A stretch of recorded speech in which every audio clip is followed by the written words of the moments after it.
Hello, hi everyone. So this is another lecture for you. The lecture for today is sequelae of wearing complete dentures and how to manage them. Now, in the last appointment, we had covered the denture insertion, denture trying, and what happens after the patient wears the dentures or wears them for a long time. Specifically, what are the problems associated with wearing ill-fitting or poorly fitting dentures? So the learning outcomes expected are you should be able to discuss the sequelae caused by wearing complete dentures. You should be able to describe the etiology and the management of different sequelae caused by wearing complete dentures. You should be able to describe the interaction of the prosthetic material towards with the soft tissue, and you should be able to list the consequences of residual ridge resorption. So moving on, now some of the direct sequelae of wearing ill-fitting dentures are is denture stomatitis, that is inflammation of the denture-bearing area, flabby ridges, such as specifically what we see in the anterior maxilla or the anterior mandible. Denture irritation hyperplasia usually occurring because of chronic irritation from wearing ill-fitting and unclean or unhygienic dentures. Traumatic ulcers because of the poor fit and the settling of the denture causing pressure in the peripheries of the denture, especially labial and buccal flanges, that may cause traumatic ulcers, chronic ulcers, and ultimately these ulcers become precancerous and cancerous lesions if not treated properly.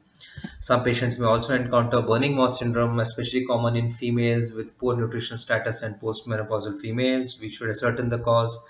And also, sometimes patient may experience gagging because of overextended denture, postdam areas, and of course, residual resorption, which is an ongoing and continuous process after the loss of the teeth. And in some cases, such as overdentures, or we may also see caries or secondary decay and periodontal disease of the abutment teeth. So, what are the indirect consequences of wearing complete denture? These are namely atrophy of the masticatory muscles to reduce vertical dimension or the poor facial support from the dentures, and indirect and nutrition deficiencies owing to lack due to wearing ill-fitting or poorly fitting dentures that are not suitable for mastication and may result in nutritional deficiencies because the patient is unable to chew the food properly. And first is direct sequelae is the dentures stomatitis, which is one of the most common sequelae of wearing ill-fitting dentures or dentures with poor hygiene. So pathological reaction of the denture most commonly seen in the hard palate, and this is how you can see how denture stomatitis looks. And it is also called as denture induced stomatitis because it happens in complete denture wearers, is not seen in non-denture wearers, and also known as denture sore mouth because the mouth appears sore and tender and the mucosa is inflamed, edematous, and has a papillary appearance. And that's why it's also called as inflammatory papillary hyperplasia or the chronic atrophic candidiasis, because most of the time denture stomatitis, if left untreated, is accompanied by secondary candidal infections in the because of the stomatitis and because of the poor hygiene and the accumulation of food deposits in the denture bearing area or the denture fit area. So the classification of stomatitis was given by Newton. It is broadly classified into type 1 to 3. Type 1 is simple localized inflammation or the pinpoint erythema, hyperemia. And type 2 is erythematitis and generalized stomatitis. And type 3 is a granular type of mucosal appearance in stomatitis, which is seen in chronic cases.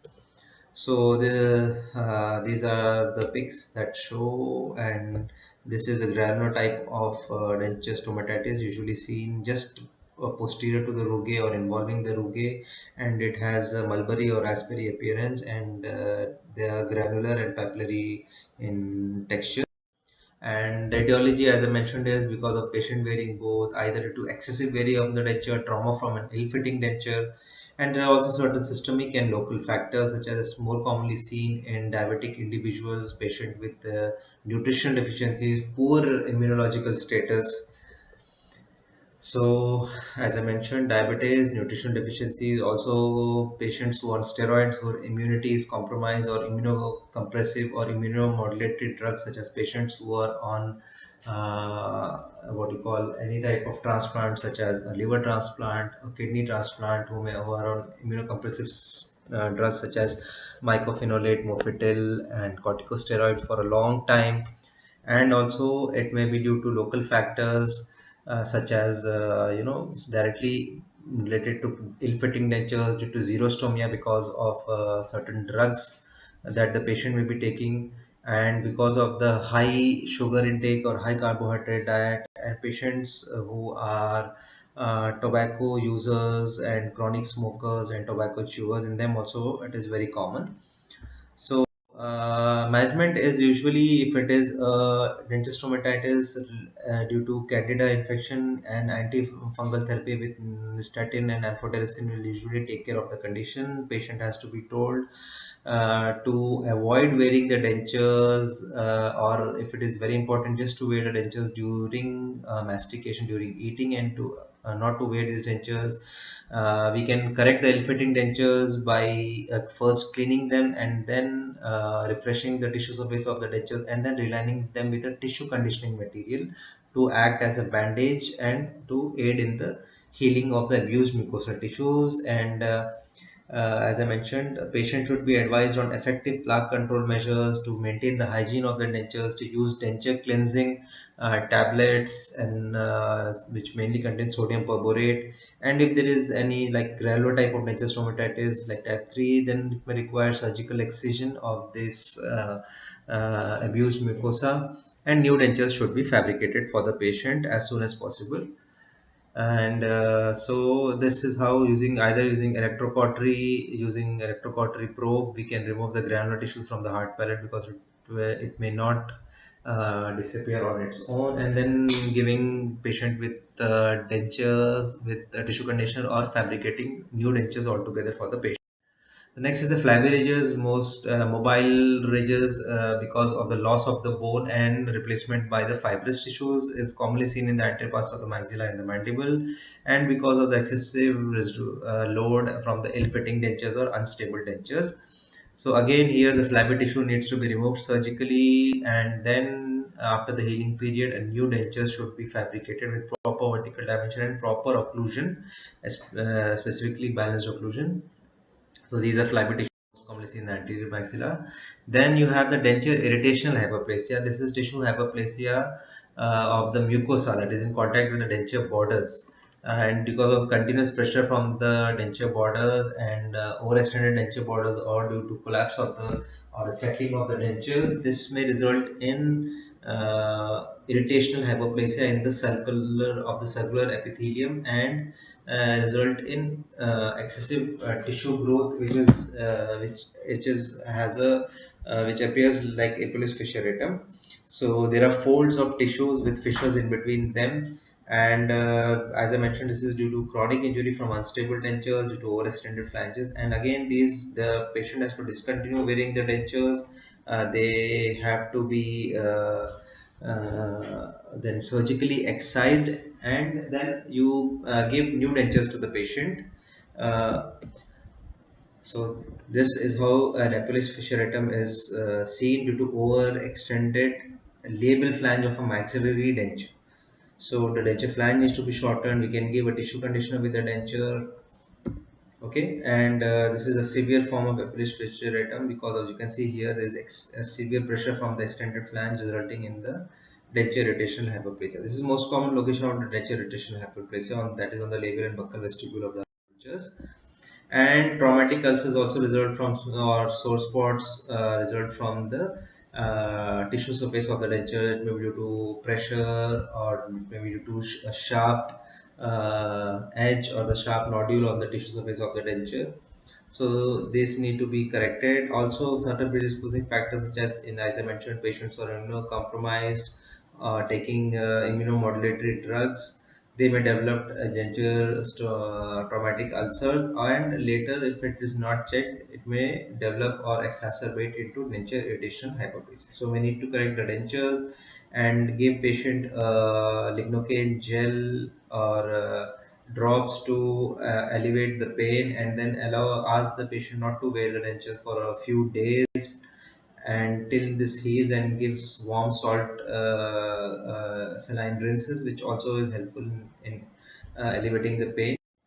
And if left untreated, ill-fitting denture flanges may cause first ulcers, and then later they may predispose the patient to precancerous lesions or and ultimately to oral cancer of the denture bearing area or the tongue. So this needs to be this is a very serious concern, and in such cases the biopsy should be performed, and the use of the denture should be discontinued. And later, if the patient has to undergo radiation therapy or chemotherapy or excision, then after that immediate dentures or treatment dentures need to be fabricated with tissue conditioners, and later on, if at all, new complete dentures can be fabricated with soft liners. And another problem associated with dentures is the burning mouth syndrome. It is characterized by the burning sensation of the oral mucosa, and this is it may be due to the burning on syndrome, maybe of the denture bearing area, or the patient may have a burning on sensation of the tongue. So proper counseling is required. And for the etiology, it may be, as I mentioned, it may be either a local etiology, systemic, or psychogenic. So in local etiology, maybe it may be due to irritation from the denture or allergy to the polymethyl methacrylate acrylic resin or the monomer of the acrylic resin, which may result in burning mouth syndrome. It may also be due to oral habits and parafunctional habits, or it may be as a sequelae of the myofunctional pain. And systemic conditions, we have patient with poor nutrition or nutritional deficiencies, especially older individuals and females.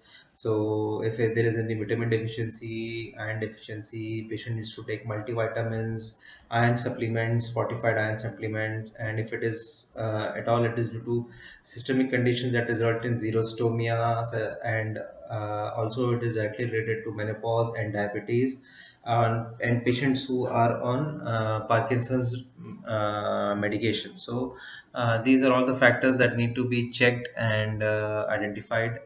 And it may also be due to psychogenic reasons, such as patient who may be depressed, who have issues with anxiety and psychosocial stress. It can also induce burning mouth syndrome. So if it is a local etiology, we can check the dentures and identify them. If it is systemic or psychogenic, then the proper cause needs to be determined and may require counseling or medication or alteration of the lifestyle.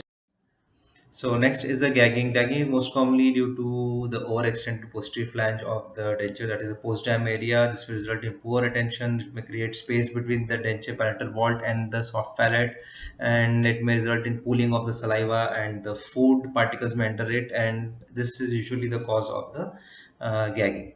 In but also in old denture wearers, this is a symptom of a GIT disorders, as a bulimia, or a patient who is an alcoholic or a severe smoker, and patient with adenoids, that is tonsils. So this may also elicit gagging. So we have to identify whether the cause is due to denture wearing or due to other causes.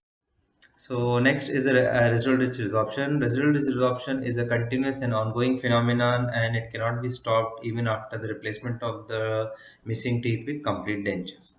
So prosthodontic factors are, it may be exacerbated due to intense denture wearing, that is patient continuously wearing the dentures 24/7 without any break, without allowing any rest to the tissues. It may be aggravated due to unstable occlusal relationship of the upper and lower dentures, that is problem associated with the occlusion.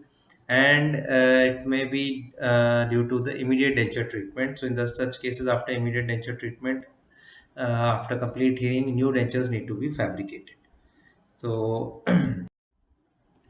next is the caries and periodontal disease in relation to overdenture abutment teeth. Like we know in teeth supported overdenture, we leave certain teeth, either they are submerged to retain the proprioception and maintain the bone height, or we use the teeth as abutments For the overdentures with maybe with telescopic copings or with bars over these teeth. So what happens usually in old individuals with diabetes and high carbohydrate diet, and due to like denture stomatitis or due to candida infections and many other reasons, poor oral hygiene in with regards to denture, it may result in secondary caries and periodontal disease of the abutment teeth in overdentures. This is very common. So routine appointments, recall appointments are very important in such patients, especially patients who are at a high risk of caries. So in them, the need for maintenance of the denture hygiene, oral hygiene should be stressed out, and fluoride application therapy should be carried out in such patients routinely. And patient should be advised to use denture cleansing tablets on a regular basis, and to brush and clean his dentures regularly. So these are some of the things that can take care of the this problem of wearing a tooth supported overdenture. So other indirect causes of or indirect sequelae of wearing ill-fitting dentures is, one is the atrophy of the masticatory muscles. That is, where due to the reduced bite force and due to poor chewing efficiency from the dentures, this results in poor masticatory efficiency, and also reduced vertical dimension from the dentures results in poor facial support or poor muscular support to the musculature of the lips and cheek and the face, and over time this will result in muscular atrophy and sagging of the face. So in such cases, in order to improve the bite force of the patient, we can give the patient an tooth supported overdenture if he has a few teeth present, or we can give implant supported overdentures or hybrid processes, so that as to maintain his improve the bite force and masticatory efficiency of the patient, and to provide proper facial support, or to improve the tonicity of the musculature. And next is the next indirect sequelae of wearing ill-fitting dentures is the nutritional deficiencies. Due to the decreased masticatory ability, or due to attrition and wear of the denture surfaces, occlusal surface of the dentures, or due to decreased vertical dimension, this may result in poor masticatory efficiency, and as a result, patient has a decreased appetite. He reduces his food consumption. This will result in nutritional deficiencies and weakness, and other conditions such as angulocheilitis and denture stomatitis and denture irritational hyperplasia, burning mouth syndrome. All these things are the sequelae of nutritional deficiencies. So these things need to be addressed in the patient, especially wearing ill-fitting dentures for a long time. And that brings us to the end of this lecture. Insertion is the overview of all phases of the treatment. It continues through the post-insertion adjustment and recall and review of the patient at regular intervals. However, unnecessary adjustments and mutilation may lead to complete denture failure or failure to comply with the complete denture. The success of the denture depends on the co-responsibility that a dentist and the patient are partners in the success of the dentures and successful rehabilitation with complete dentures. So this is a very important, and it is a two-way street. So that brings us to the end of